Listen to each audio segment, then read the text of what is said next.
பெற்ற தாயைப் போல பேசுகின்ற தெய்வம் நீயே, எதிரே நிற்கும் இமயம் நீயடா. என்னை நானே பார்த்துக் கொள்ள கிடைத்தாயே நீயும் இங்கே, அதனாலே தானோ உன்மேல் தனி பாசம். உனக்குள்ளே என்னை நீயும் அடைக்காக்கும் அன்பை பார்த்து வருங்கால நட்புங்கூட நம்மை பேசும். சிவனும் சக்தியும் சேர்ந்தா மாசுடா,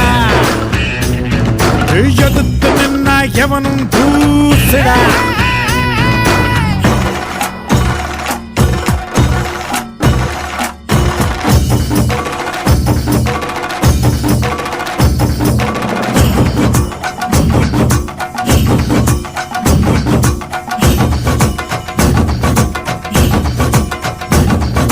தீர தீர சூரர்க்கெல்லாம் வேற்று போகும் உன்னை கண்டா,